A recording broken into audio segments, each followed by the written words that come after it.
when the last tree has been cut down, the last fish caught, and the last river poisoned, only then the man will realize that one cannot eat money. Hello everyone, myself Krunal Gautam Lagade from class 11th. Today I am here to express my views on topic Environmental Education, the Need of Time. Today we have 7 continents in the world with overall population more than 7 billion. But we have only one planet to live and survive.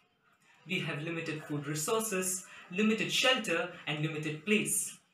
But our greed has led to excessive exploitation of nature. As Gandhiji well said, nature provides enough to satisfy every man's need, but not every man's greed. At current, our needs to have increased a lot, and everyone is trying their best to fulfill their needs. This have led to excessive use as well as depletion of natural resources. If it continues, there shall be a day when our grandchildren or their future generation will be forced to live homeless with full of hunger. So, it is our responsibility to protect and conserve our environment. Environment is one of the most important pillars of sustainable development. Without adequate environment protection, development is useless. But at present, we can see, under the name of development, forest areas are being cut and environment is being harmed by many ways and means.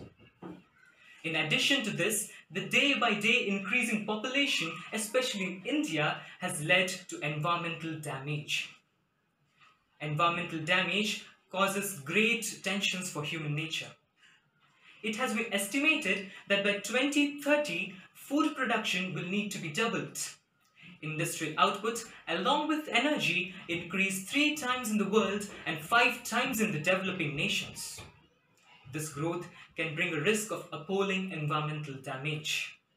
Environmental damage affects human health as well as reduces agricultural productivity. Now, in such a terrible condition, arises a need of environmental education. Educating people about the environmental threats, problems and solutions to overcome it may help us as well as our future generation to worry about our mother nature and may make us to protect, care and conserve our environment.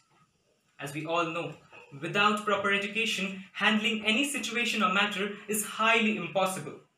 Hence, if we have to create awareness amongst people, we have to focus on environmental education. This kind of education may stop improper activities like illegal cutting of trees, contaminating water reservoirs and destroying forest areas, etc. as this act of cruelness may harm life of plants and animals who take their shelter in forest areas. Nowadays, due to high living standards and excessive population, increase in use of private vehicles have increased, which have led to global warming. Global warming is another demon which harms the entire mankind. I think environmental education should be compulsory in all schools and colleges, especially in rural areas. The reason for it is, people in rural areas are usually uneducated, which would make them to not think about environmental protection and conservation. Hence, it is very important to implement certain influential policies in those areas. Certainly, environmental protection is useless unless everyone participates to come out with a resolution on it. People's participation is the basic necessity, as we are the one to create, we are the one to care, and we only are the one to destroy. At last, I would say, saving our nature is very important, as we are poor tribal people and the entire animal kingdom is totally dependent on nature. I request you all to follow the agendas and policies implemented by government as well as educational policies and environmental foundations which may help to protect, conserve our nature and in shielding of nature. Always remember, our planet Earth is gotten by us, by our future generation and not as an ancestral property from our ancestors. Thank you and have a nice day.